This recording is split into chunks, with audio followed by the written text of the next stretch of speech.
प्रभु जीशु ख्रीष्ट नाम आपण समस्त को नमस्कार। Praise the Lord. प्रिय मैंने आप समस्ते केमी अच्छा आशा करुच्छे आप समस्ते प्रभुंर महान दयारू भलरे अच्छा। तेज चलते आज आम गोटे बाइबल रू बहुत गोटे इंटरेस्टिंग बहुत गोटे सुंदर घटना देखा जो आप समस्त देखा मिल दानिएल भविष्य वक्ता पुस्तक तार अध्याय 3 जोठारे कि 3 जिहुदा वंशीय युवक अर्थात शद्रक मैशक और अबेदनगो को राजा नेबुकदनेस्सर द्वारा प्रज्वलित अग्निकुंड में निक्षेप कर घटना देखा मिले। तो यह कहीं से कहीं निक्षेप कर जाना पूर्व आम प्रथम जाना कि यह शद्रक मैशक और अबेदनगो थिले किए। जेत आम से दानिएल पुस्तक प्रथम अध्याय पढ़ुछु से लिखा जाए कि बाबिल राजा नेबुकदनेस्सर इस्राएल देश को अवरोध करुच्ची आक्रमण करके सही देश को निजर अधीन में नहीं जाऊँ समस्त निजर अधीन में नहीं जाऊँ एवं से इच्छा प्रकाश करुच्ची कि इस्राएल संतानगण मध्यरु अर्थात जितकी सब से नहीं जाइए समस्त मध्यरु राजकीय और कुलीन वंशरु निखुंत सुंदर और समस्त ज्ञान निपुण विद्यारे विचक्षण बुद्धि विज्ञ और राजप्रासाद में ठिया होगाकू योग्य केतेक युवा लोकंकु आनिबाकू और कलद्य विद्या और भाषा शिखाइबाकू आपणार नपुंसकाधिपति अस्पनास को कहिला। तो समस्त युवा मानक अणाजिब जो माने कि राजकीय कुलीन वंश रही निखुंत सुंदर पुणी समस्त ज्ञान निपुण थे विद्यार विचक्षण थे से मानकु अणाजिब पुणी से मानकु कलद्य भाषा बा कलद्य विद्या शिक्षा दिया प्रशिक्षण करा जिवो। तो बहुत लोक मानक अणागला एमानक मध्यरे जिहुदा वंशीय दानिएल हनान्य मिसाएल और असर्य थिले। पुणी नपुंसकाधिपति से नाम देला श्री दानिएल को बेलशस्सर हनान्य को शद्रक मिसाएल को मैशक और असर्य को अबेदनगो नाम देला। तो से कहीं नाम तार परिवर्तन कला चेंज कला एमानकर नाम एव्री भाष्य नाम बा एव्री नाम थिला। हनान्य नामर अर्थ थिला परमेश्वर सदाप्रभु अति दयालु अटंती। मिसाएल नामर अर्थ थिला सदाप्रभु परी सदाप्रभु सदृश किए अटे। पुणी असर्य नामर अर्थ थिला सदाप्रभु साहाय्य करियछंती। तो ही नाम मान से बदलाई बेबिलोन बा बाबिल देवता थिला चंद्र देवता जार नाम थिला आकु से नाम अनुसार शद्रकु और मैशकु रखिला एवं असर्य नाम अबेदनगो अर्थात गोटे देवता थिला नेबो से नाम अनुसार नाम को परिवर्तन करदेला चेंज करदेला। तो ए मझिरे से राजा से खाद्य पेयर निरूपण करुछंती से राजकीय आहार एवं पानी द्राक्षरस पान करने आवश्यक अच्छी 3 वर्ष पर्यंत से प्रशिक्षण हम किंतु यही कथार खाद्य पेय दानिएल आ 3 सांग मैंने सहमत होना।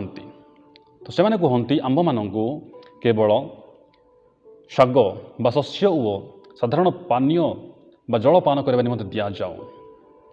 तो ए मध्य से 10 दिन पर्यंत परीक्षा करा जाए चेक करा जाए 10 दिन पर जो देखा जाए कि से माने राजकीय आहार भोजन करवा पुणी से पानी द्राक्षरस पान करवा लोक मान अपेक्षा अधिक सुंदर और बुद्धिमान देखागले। तेणुक से 3 वर्ष पर्यंत केवल शस्य एवं साधारण जल पान करने दिगला। आ परमेश्वर से ही 4 युवा को समस्त विद्या और ज्ञान रे बुद्धि और निपुणता देले। 3 वर्ष समाप्त पर राजा सेमानंक संगे आलाप कला अर्थात समस्त संगे जो मैंने कि प्रशिक्षण पाउथिले समस्त संगे आलाप कला आ समस्त मध्य दानिएल हनान्य मिसाएल और असर्य सम्मान कहीं देखागले ना।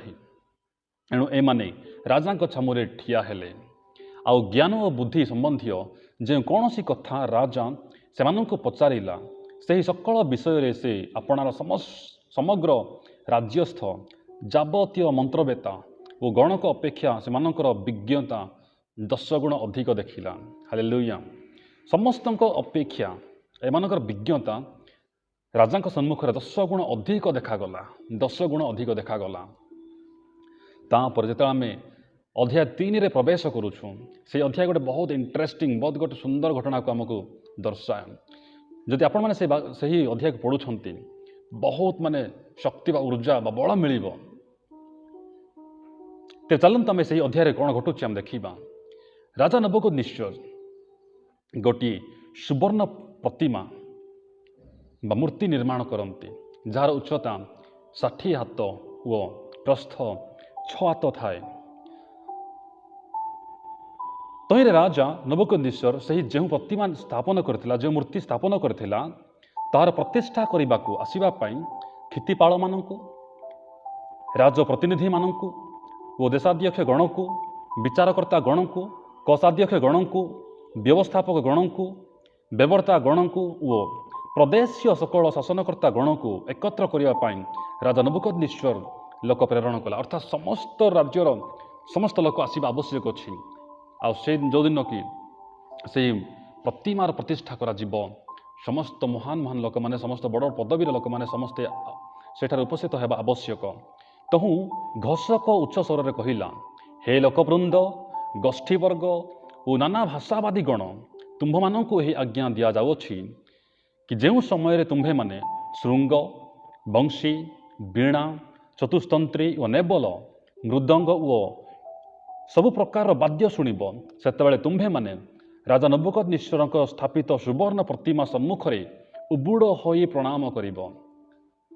ध्यान रखु उबुड़ हो प्रणाम करने को से आज्ञा करा जाउछि।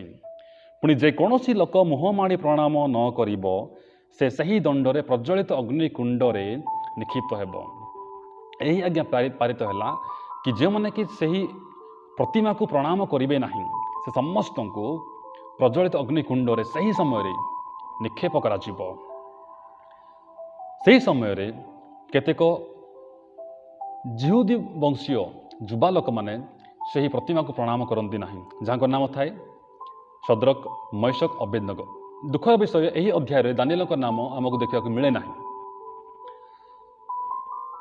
तो यह देखला केतेक कलदीय लोक मैंने बाबिल लोक मैंने राजा निकट को गोटे अभियोग आणुछंती कि एमती किसी लोक अच्छा जो मैंने कि से आज्ञा को पालन करती ना।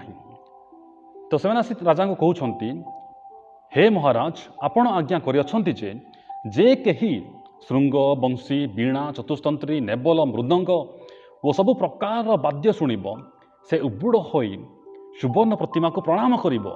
पुणी जेकोसी लोक उबुड़ हो प्रणाम न करिब से प्रज्वलित अग्निकुंडरे निक्षिप्त हेब। एठारे शद्रक मैशक और अबेदनेगो नामक केतेक जिहुदी लोक अछंती सेमानंकु आपण बाबिल प्रदेशर राजकर्म नियुक्त करियछंती। हे महाराज सही लोक मैंने आपण को मानि नाहांती से माने आपणक देवगणर सेवा करती ना किबा आपणक स्थापित सुवर्ण प्रतिमा को प्रणाम करती ना। तो प्रिय माने एमाने गोटे अभियोग आणुछंती राजा निकट को कि एमानकर अभियोग अच्छी कि आपण जाकू राजकर्म नियुक्त करियछंती आपणक सामने जो ठिया हुअंती आपणकर पदवी आपणकर आउ सम्मुख ठिया होती तांकर पदवी उच्च आपण करिसंती सही माने आपण को मानु नाहांती। तो एटारे मानकर इंटेंस बा मेंटालिटी यह कि ए माने अन्य भाषावादी लोक हेले माने अन्य जातिर लोक हेले मध्य अन्य देशर लोक हेले मध्य माने दास बा निर्वासित लोक हेले मध्य माने राजा सम्मुख ठिया हुअंती तांकर पदवी बड़ अच्छी। तो ए माने एथि दुख करूनाहांती कि से माने राजा कथा को मानि नाहांती आज्ञा को मानि नाहांती बरम एथि दुख करती कि से माने अन्य लोक माने हेले मध्य राजा सम्मुख ठिया होती। तो मोर प्रिय राज्य यही समस्या आमर मनुष्य स्वभाव यह जे आम आम दुख पर जी दुखित होता तार अधिक दुखित ये था कि अन्यर सुख को देखिए आम पाखे गोटे जिनस ना तो ये आमको दुख लगे ना कि से जिनस आम पाखे ना बरम ए दुख लगे कि से जिनस अन्यर पाखे अच्छी। तो एम ठीक सेमती हो कि अन्य माने जो मैंने कि अन्य भाषावादी लोक अन्य जाति लोक मैंने जिहुदा वंशीय लोक मैंने आसिक बाबिल रे राजकर्म नियुक्त अच्छा एथि दुख लगुच अभियोग आणिक राजा को जनाऊँच। तापरे तहिरे राजा नेबुकदनेस्सर प्रचंड क्रोध और कपरे से आने आज्ञा कला। जो से राजा से कथा शुणती राजा क्रोधरे एवं कपरे से शद्रक मैशक अबेदनेगो को ତାଙ୍କ ନିକଟକୁ ଆଣିବାକୁ ଆଜ୍ଞା କରନ୍ତି। ସେମାନଙ୍କୁ ଅଣାଗଲା ପରେ ରାଜା ସେମାନଙ୍କୁ କହନ୍ତି, ହେ ଶଦ୍ରକ, ମେଶକ ଓ ଅବେଦନେଗ, ତୁମ୍ଭେମାନେ କି ମନସ୍ଥ ହୋଇ ମୋର ଦେବତାଗଣର ସେବା କରୁନାହଁ? କିମ୍ବା ମୋ ସ୍ଥାପିତ ସୁବର୍ଣ୍ଣମୟ ପ୍ରତିମାକୁ ପ୍ରଣାମ କରୁନାହଁ? ଏବେ ଶୃଙ୍ଗ, ବଂଶୀ, ବୀଣା, ଚତୁସ୍ତନ୍ତ୍ରୀ, ନେବଲ, ମୃଦଙ୍ଗ ଓ ସର୍ବପ୍ରକାର ବାଦ୍ୟ ଶୁଣିଲେ ତୁମ୍ଭେମାନେ ଯେବେ ମୋ ନିର୍ମିତ ପ୍ରତିମାକୁ ପ୍ରଣାମ କରିବ, ମୁହଁମାଡ଼ି ପ୍ରଣାମ କରିବ, ତେବେ ଭଲ। ମାତ୍ର ଯେବେ ତୁମ୍ଭେମାନେ ପ୍ରଣାମ ନ କର, ତେବେ ସେହି ଦଣ୍ଡରେ ତୁମ୍ଭେମାନେ ପ୍ରଜ୍ୱଳିତ ଅଗ୍ନିକୁଣ୍ଡରେ ନିକ୍ଷିପ୍ତ ହେବ। ଆଉ ଯେ ତୁମମାନଙ୍କୁ ମୋ ହସ୍ତରୁ ଉଦ୍ଧାର କରିବ ବା ସେହି ଅଗ୍ନିରୁ ଉଦ୍ଧାର କରିବ, ଏପରି କେଉଁ ଦେବତା ଅଛି? ବହୁତ ଗୋଟେ ଚ୍ୟାଲେଞ୍ଜ ସିଏ ରାଜା ନେବୁକଦନେଶ୍ଵର ଶଦ୍ରକ, ମେଶକ ଓ ଅବେଦନେଗୋଙ୍କୁ କରୁଛନ୍ତି। କିନ୍ତୁ ରାଜାକୁ କ'ଣ ଜଣାଅଛି କି ଏଇମାନେ ଜୀବନ୍ତ ପରମେଶ୍ୱରଙ୍କର ସେବକମାନେ, ଜୀବନ୍ତ ଈଶ୍ୱରଙ୍କର ସେବା କରିବା ଲୋକମାନେ, ଜୀବନ୍ତ ଈଶ୍ୱରଙ୍କର ଭକ୍ତ ଲୋକମାନେ। ତ ରାଜା ଏମାନଙ୍କୁ ଚ୍ୟାଲେଞ୍ଜ କରୁଛନ୍ତି କି ମୋ ହସ୍ତରୁ ବା ସେହି ଅଗ୍ନିର କୁଣ୍ଡରୁ ତୁମମାନଙ୍କୁ କିଏ ଉଦ୍ଧାର କରିବ ମୁଁ ଦେଖିବି। ଯଦି ତୁମେମାନେ ପ୍ରଣାମ କରୁଛ ତେବେ ତ ଠିକ୍ ଅଛି, ମନେକର ପ୍ରଣାମ କରୁନାହଁ, ତେବେ ତୁମମାନଙ୍କୁ ସେ ଅଗ୍ନିରେ ନିକ୍ଷେପ କରାଯିବ। ତ ମୋର ପ୍ରିୟମାନେ, ଏଠାରେ ଆମକୁ ହସର କଥା କି ରାଜାକୁ କ'ଣ ଜଣାଅଛି କି ସେମାନେ ଜୀବନ୍ତ ପରମେଶ୍ୱରଙ୍କର ଲୋକମାନେ, ଜୀବନ୍ତ ପରମେଶ୍ୱରଙ୍କୁ ପୂଜା କରିବା ଲୋକମାନେ ବା ସେ ନିର୍ଜୀବ ମୂର୍ତ୍ତିକୁ, ସେ ପ୍ରତିମାକୁ ଯାହାର ଜୀବନ ନାହିଁ, ମନୁଷ୍ୟକୃତ ସେ ପ୍ରତିମାକୁ ପ୍ରଣାମ କରିବେ କାହିଁକି? ଯିଏ ଆମକୁ ସୃଷ୍ଟି କରିଛନ୍ତି, ଯିଏ ଆମକୁ ବନେଇଛନ୍ତି, ତାଙ୍କୁ ଆମେ ପ୍ରଣାମ ନ କରିକି ଯାହାକୁ ଆମେ ବନେଇଛୁ ତାଙ୍କୁ ଆମେ ପ୍ରଣାମ କରିବା କାହିଁକି? ତ ଏମାନେ ତାଙ୍କର ବିଶ୍ୱାସରେ ଦୃଢ଼ ଥିଲେ, ତାଙ୍କର ନିଷ୍ପତ୍ତିରେ ଦୃଢ଼ ଥିଲେ। ତାଙ୍କର ଜବାବ ଶୁଣନ୍ତୁ, ବହୁତ ସୁନ୍ଦର ଜବାବ। ଯେତେବେଳେ ଆମେ ବାକ୍ୟକୁ ପଢ଼ୁଛୁ ବହୁତ ଇଣ୍ଟରେଷ୍ଟ ଲାଗେ, ବହୁତ ମାନେ ଆମକୁ ବଳ ଉର୍ଜା ମିଳେ। ମୋର ପ୍ରିୟମାନେ, ଆପଣ ଧ୍ୟାନରେ ପଢ଼ନ୍ତୁ। ତ ଶଦ୍ରକ, ମେଶକ, ଅବେଦନେଗୋ ମଧ୍ୟ ତାଙ୍କୁ ଚ୍ୟାଲେଞ୍ଜ କହୁଛନ୍ତି। ତ ଶଦ୍ରକ, ମେଶକ ଓ ଅବେଦନେଗୋ ରାଜାକୁ ଉତ୍ତର କରି କହିଲେ, ତାକୁ ଆନ୍ସର କରୁଛନ୍ତି, ହେ ନେବୁକଦନେଶ୍ଵର, ଏ ବିଷୟରେ ଆପଣଙ୍କୁ ଉତ୍ତର ଦେବାର ଆମ୍ଭମାନଙ୍କର ପ୍ରୟୋଜନ ନାହିଁ। ଆମର ଏଠାରେ କୌଣସି ମଧ୍ୟ ଆବଶ୍ୟକ ନାହିଁ ଆପଣଙ୍କୁ ଆମେ ଉତ୍ତର ଦେବୁ, କାହିଁକିନା ଆମ ପାଇଁ ପ୍ରଭୁ ପରମେଶ୍ୱର ଆପଣଙ୍କୁ ଉତ୍ତର ଦେବା ପାଇଁ ଯୋଗ୍ୟ ଅଟନ୍ତି। ଯେବେ ସେହିପରି ହୁଏ, ଅର୍ଥାତ୍ ଯେତେବେଳେ ଆପଣ ମନେକର ସେ ଅଗ୍ନିରେ ନିକ୍ଷେପ କରିବେ ଆମ୍ଭମାନଙ୍କୁ, ତେବେ ଆମ୍ଭେମାନେ ଯାହାଙ୍କର ସେବା କରୁ, ଆମମାନଙ୍କର ସେହି ପରମେଶ୍ୱର ଆମ୍ଭମାନଙ୍କୁ ପ୍ରଜ୍ୱଳିତ ଅଗ୍ନିକୁଣ୍ଡରୁ ରକ୍ଷା କରିବାକୁ ସମର୍ଥ ଅଟନ୍ତି, ସକ୍ଷମ ଅଟନ୍ତି। ଆଉ ହେ ମହାରାଜ, ସେ ଆପଣଙ୍କ ହସ୍ତରୁ ଆମ୍ଭମାନଙ୍କୁ ଉଦ୍ଧାର କରିବେ। ହାଲେଲୁୟା। ତ ସେମାନେ ମଧ୍ୟ ରାଜାଙ୍କୁ ଓଲଟା ଚ୍ୟାଲେଞ୍ଜ କରୁଛନ୍ତି, ହେ ମହାରାଜ, ଆମେମାନେ ଯାହାଙ୍କୁ ସେବା କରୁଛୁ ସେ ଈଶ୍ୱର ଆମମାନଙ୍କୁ ସେହି ଅଗ୍ନିର କୁଣ୍ଡରୁ ରକ୍ଷା କରିବା ପାଇଁ ସମର୍ଥ ଅଟନ୍ତି, ସକ୍ଷମ ଅଟନ୍ତି। ତାପରେ ନେକ୍ସଟ ଯେଉଁ ପଦ କହୁଛନ୍ତି, ପରବର୍ତ୍ତୀ ପଦରେ ଆମେ ଯେତେବେଳେ ପଢ଼ୁଛୁ, ତାହାରି ମଧ୍ୟ ବହୁତ ଇଣ୍ଟରେଷ୍ଟିଂ ପଦ। ସେମାନେ କହନ୍ତି, ମାତ୍ର ଯେବେ ଆମମାନଙ୍କୁ ସେହି ଅଗ୍ନିରୁ ଉଦ୍ଧାର କରିବେ ନାହିଁ ବା ରକ୍ଷା କରିବେ ନାହିଁ, ତେବେ ହେ ମହାରାଜ, ଆମ୍ଭେମାନେ ଯେ ଆପଣଙ୍କ ଦେବତାଗଣର ସେବା କରିବୁ ନାହିଁ, କିମ୍ବା ଆପଣଙ୍କ ସ୍ଥାପିତ ସୁବର୍ଣ୍ଣ ପ୍ରତିମାକୁ ପ୍ରଣାମ କରିବୁ ନାହିଁ, ଏହା ଆପଣ ଜ୍ଞାତ ହୁଅନ୍ତୁ। ହାଲେଲୁୟା, ପ୍ରେଜ୍ ଦ ଲର୍ଡ। ୱାଓ, କି କଥା! ସେମାନଙ୍କ ଦେଖନ୍ତୁ ବିଶ୍ୱାସ କେତେ, ତାଙ୍କର ନିଷ୍ପତ୍ତି କେତେ ଦୃଢ଼ ଥିଲା। ସେମାନେ କହୁଛନ୍ତି, ପ୍ରଭୁ ଆମକୁ ରକ୍ଷା କରିବାର ସମର୍ଥ ଅଟନ୍ତି, ସକ୍ଷମ ଅଟନ୍ତି, ତଥାପି ଯେ ଆମ୍ଭମାନଙ୍କୁ ସେ ଅଗ୍ନିରୁ ରକ୍ଷା କରିବେ ନାହିଁ ବା ସୁରକ୍ଷା କରୁନାହାନ୍ତି, ତଥାପି ଆମ୍ଭେମାନେ ଆପଣଙ୍କର ସେ ପ୍ରତିମାକୁ, ସେ ନିର୍ଜୀବ ପ୍ରତିମାକୁ, ଆପଣ ବନେଇଥିବା ପ୍ରତିମାକୁ ଆମେ ପ୍ରଣାମ କରିବୁ ନାହିଁ, ଆମେ ତାର ସେବା କରିବୁ ନାହିଁ। ଏଇ କଥା ଶୁଣୁ ଶୁଣୁ ରାଜାର ଚେହେରା ପୁରା ବଦଳିଗଲା। ତ ଏଥିରେ ନେବୁକଦନେଶ୍ଵର କପରେ ପରିପୂର୍ଣ୍ଣ ହେଲା। ମୋ ଶଦ୍ରକ, ମେଶକ ଓ ଅବେଦନେଗୋର ପ୍ରତିକୂଳରେ ତାର ମୁଖ ବିକଟାକାର ହେଲା, ତାର ରଙ୍ଗ ପୁରା ବଦଳିଗଲା, ଲାଲ ହେଇଗଲା। ଏଥିପାଇଁ ଅଗ୍ନିକୁଣ୍ଡକୁ ସାଧାରଣ ପରିମାଣ ଅପେକ୍ଷା 7 ଗୁଣ ଉତ୍ତପ୍ତ କରିବା ପାଇଁ ସେ ଆଜ୍ଞା ଦେଲା। ଦେଖନ୍ତୁ, ଅଗ୍ନିକୁଣ୍ଡକୁ ସାଧାରଣ ପରିମାଣ ଅପେକ୍ଷା 7 ଗୁଣ ଅଧିକ ଉତ୍ତପ୍ତ କରାଗଲା, ଗରମ କରାଗଲା। ଏବେ ରାଜାର ଆଜ୍ଞା ଅତି ବ୍ୟଗ୍ର ଥିଲା, ରାଜାର ଅର୍ଡ଼ର ବହୁତ ଷ୍ଟ୍ରଙ୍ଗ ଥିଲା ଓ ଅଗ୍ନିକୁଣ୍ଡ ଅତିଶୟ ଗରମ ଉତ୍ତପ୍ତ ଥିଲା। ସେହି ଅଗ୍ନିକୁଣ୍ଡ ବା ଅଗ୍ନିକୁଣ୍ଡ ବହୁତ ହି ଗରମ ଥିଲା, ଉତ୍ତପ୍ତ ଥିଲା। ଏଥିପାଇଁ ଯେଉଁ ଲୋକମାନେ ଶଦ୍ରକ, ମେଶକ ଓ ଅବେଦନେଗୋକୁ ଟେକି ଧରିଥିଲେ, ସେମାନେ ଅଗ୍ନିଶିଖାରେ ହତ ହେଲେ। ଦେଖନ୍ତୁ, ଯେଉଁମାନେ କି ଶଦ୍ରକ, ମେଶକ, ଅବେଦନେଗୋକୁ ଟେକିକି ଧରିଥିଲେ, ସେମାନେ ଅଗ୍ନିଶିଖାରେ, ସେହି ଅଗ୍ନିକୁଣ୍ଡରେ ପଡ଼ିକି ନାହିଁ, ସେ ନିଆଁରେ ଜଳି ପଡ଼ିକି ନାହିଁ, ସେମାନେ ସେହି ଅଗ୍ନିର ଉତ୍ତପ୍ତରେ से शिक्षारे से माने हत हेले। पुणी शद्रक मयशक और अबेदनगो यही 3 जन बंधा हो प्रज्वलित अग्निकुंड मध्य पड़े। प्रज्वलित अग्निकुंड मध्य से पकागला बंधा है कि सेमती ना बंधा है वस्त्र सब पिंधा है अग्निकुंड निक्षेप करागला। तापर राजा देखुंत आश्चर्य होती चमत्कृत होती कि किसी भिन्न देखा बंधा ही पकाई से अन्य किसी देखा राजा किसी देखुंत। तो राजा उत्तर करी कहला देख मु अग्नि मध्य गमन करिवार 4 मुक्त लोक देखुअछि। 4 जन को मुक्त लोक मान देखुअछि और सेमानंकर कौनसी क्षति होई नाही। पुणी चतुर्थ लोकर मूर्ति परमेश्वरंकर पुत्र सदृश्य। हालेलुया। तो राजा देखुंत 3 जन बदल 4 जन देखा जाउछन्ति। पुणी चतुर्थ लोकर मूर्ति ईश्वरंकर पुत्र बा प्रभु यीशु ख्रीष्टंक सदृश्य थिला।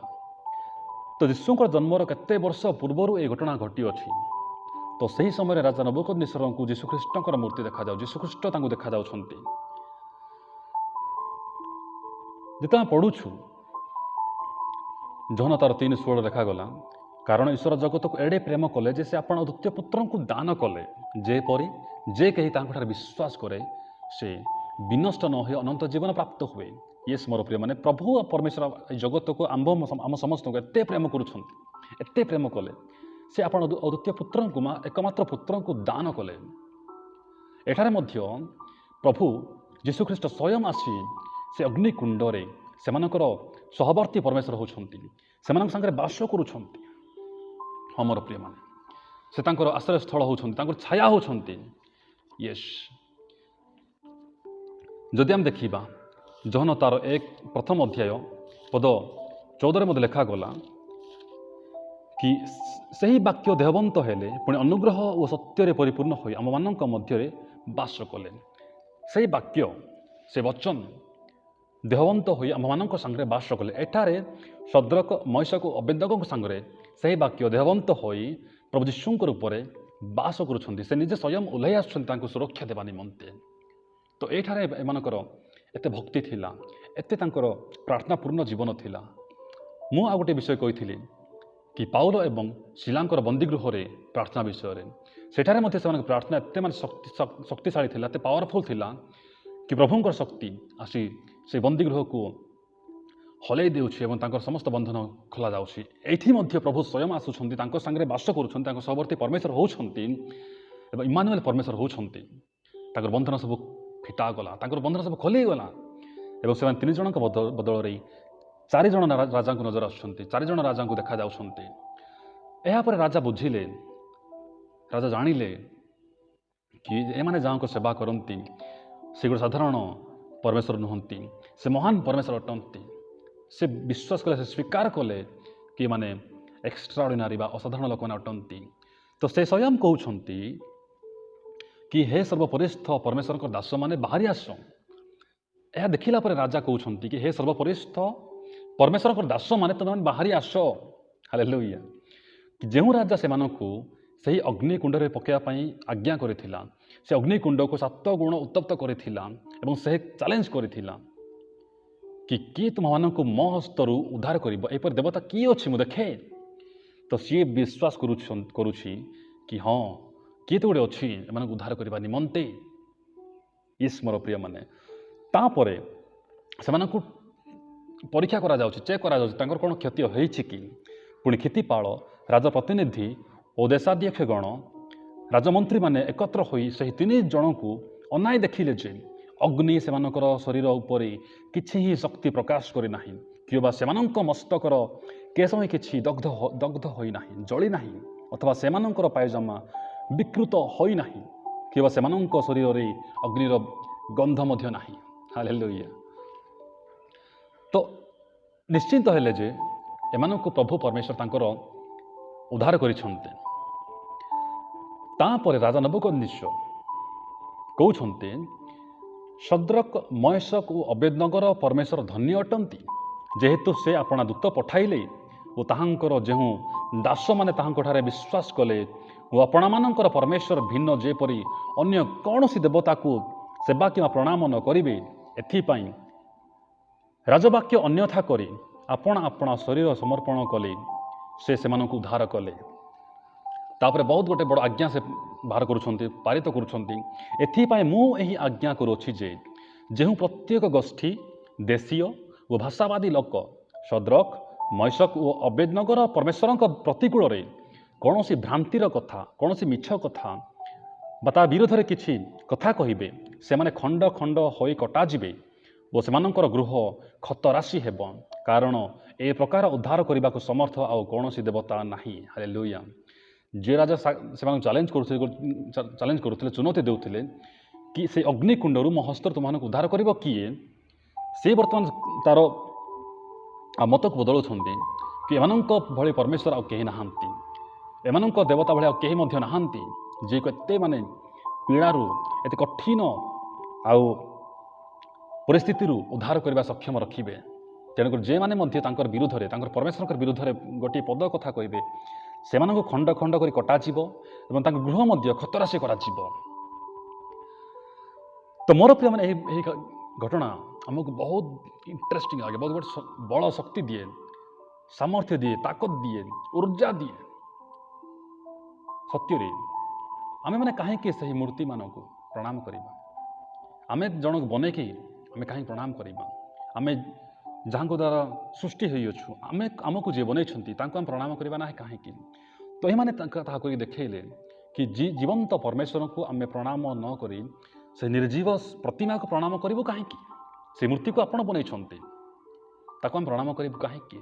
ଚ୍ୟାଲେଞ୍ଜ କଲେ ଏବଂ ସେହି ଚ୍ୟାଲେଞ୍ଜରେ ସେମାନେ ବିଜୟ ପ୍ରାପ୍ତ ହେଲେ, ସେମାନେ ଜୟ ପାଇଲେ ଏବଂ ରାଜା ସେଠି ହାର ମାନୁଛନ୍ତି, ସେ ଜାଣୁଛନ୍ତି, ବିଶ୍ୱାସ କରୁଛନ୍ତି, ସ୍ୱୀକାର କରୁଛନ୍ତି, ହଁ ଏମାନଙ୍କର ପରମେଶ୍ୱର ମହାନ ପରମେଶ୍ୱର ଅଟନ୍ତି। ତ ମୋର ପ୍ରିୟମାନେ, ଆଜି ମଧ୍ୟ ବେଳେବେଳେ ଦୁଃଖ ଆସେ, କଷ୍ଟ ଆସେ, ତାହା ପ୍ରଭୁଙ୍କର ଗୌରବ ନିମନ୍ତେ ମଧ୍ୟ ହୋଇଥାଏ। ଯେତେବେଳେ ଯୀଶୁ ଶୁଣିଲେ କି ଲାଜାର, ଯେ ତାଙ୍କର ବନ୍ଧୁ ଥିଲେ, ମିତ୍ର ଥିଲେ, ତାଙ୍କର ଦେହ ଖରାପ ଅଛି, ସେ ବହୁତ ପୀଡ଼ାରେ ଅଛନ୍ତି, ତ ଯୀଶୁ କହିଲେ ସେହି ପୀଡ଼ା ମୃତ୍ୟୁ ନିମନ୍ତେ ନୁହେଁ, ସେ ପୀଡ଼ା ମରଣ ପାଇଁ ନୁହେଁ, ମାତ୍ର ଈଶ୍ୱରଙ୍କର ଗୌରବ ନିମନ୍ତେ, ଯେପରି ତଦ୍ୱାରା ଈଶ୍ୱରଙ୍କ ପୁତ୍ର ଗୌରବ ପ୍ରାପ୍ତ ହୁଅନ୍ତି। ୟେସ୍, ବେଳେବେଳେ ଆମ ଜୀବନରେ ଦୁଃଖ, କଷ୍ଟ, ସମସ୍ୟା, ନିନ୍ଦା, ଅପମାନ ଆସିବ, ତାଡ଼ନା ଆସିବ, ପୀଡ଼ା ଆସିବ, ଏସବୁ ପ୍ରଭୁଙ୍କର ମହିମା ପାଇଁ ହୋଇଥାଏ, ପ୍ରଭୁଙ୍କର ଗୌରବ ପ୍ରକାଶ କରିବା ପାଇଁ ହୋଇଥାଏ। ତେଣୁ ଆଜି ଆମ ସମସ୍ତଙ୍କୁ, ମୋର ପ୍ରିୟମାନେ, ଦୁଃଖରେ, କଷ୍ଟରେ, ପୀଡ଼ାରେ, ସମସ୍ୟାରେ ମଧ୍ୟ ପ୍ରଭୁଙ୍କୁ ଧନ୍ୟବାଦ ଦେବାର ଆବଶ୍ୟକତା ଅଛି। ପ୍ରଭୁ ଆମକୁ ଆଶୀର୍ବାଦ କରିବେ, ଆଶୀର୍ବାଦ କରିବେ। ୟେସ୍, ଏମାନଙ୍କୁ ଦେଖନ୍ତୁ, ଏତେ ପୀଡ଼ା, ସେଇ ଅଗ୍ନି କୁଣ୍ଡରୁ ଉଦ୍ଧାର କଲେ, ସେ ସ୍ୱୟଂ ଆସି ତାଙ୍କର ସବର୍ତ୍ତୀ ହେଲେ, ତାଙ୍କ ସାଙ୍ଗରେ ସେ ରହିଲେ, ତାଙ୍କର ଆଶ୍ରୟସ୍ଥଳ ହେଲେ, ତାଙ୍କୁ ଛାୟା ଦେଲେ ଏବଂ ତାଙ୍କୁ ଉଦ୍ଧାର କଲେ। ତେବେ ଆଜି ଆମକୁ ମଧ୍ୟ ଉଦ୍ଧାର କରିବେ ନାହିଁ କାହିଁକି? ନିଶ୍ଚିନ୍ତ ଭାବରେ ଉଦ୍ଧାର କରିବେ। ତେଣୁ ଆମେ ସମସ୍ତେ ବିଶ୍ୱସ୍ତ ଭାବରେ ପ୍ରଭୁଠାରେ ରହିବା ଏବଂ କଷ୍ଟ, ସମସ୍ୟା, ପୀଡ଼ା, ଦୁଃଖ, ନିନ୍ଦା, ଅପମାନରେ ମଧ୍ୟ ଆମେ ପ୍ରଭୁଙ୍କୁ ଧନ୍ୟବାଦ ଦେଇ ଆଗକୁ ବଢ଼ିବା। ତେବେ ପ୍ରଭୁ ଆମ ସମସ୍ତଙ୍କୁ ଆଶୀର୍ବାଦ କରିବେ। ୟେସ୍ ମୋର ପ୍ରିୟମାନେ, ପ୍ରଭୁ ଆପଣ ସମସ୍ତଙ୍କୁ ଏ ବାକ୍ୟରେ ଆଶୀର୍ବାଦ କରନ୍ତୁ। ଆପଣମାନେ ପୁନର୍ବାର ଏହି ବାକ୍ୟକୁ ପଢ଼ନ୍ତୁ, ଏହି ଅଧ୍ୟାୟକୁ ପଢ଼ନ୍ତୁ, ବହୁତ ଭଲ ଲାଗିବ, ସୁନ୍ଦର ଲାଗିବ, ଆପଣମାନଙ୍କୁ ବିଶ୍ୱାସ କରିବାରେ, ଦୃଢ଼ କରିବାରେ ଶକ୍ତି ଦେବ, ସାହାଯ୍ୟ କରିବ। ତେଣୁ ପ୍ରଭୁ ଆପଣ ସମସ୍ତଙ୍କୁ ପୁନର୍ବାର ଆଶୀର୍ବାଦ କରନ୍ତୁ। ଆମିନ୍।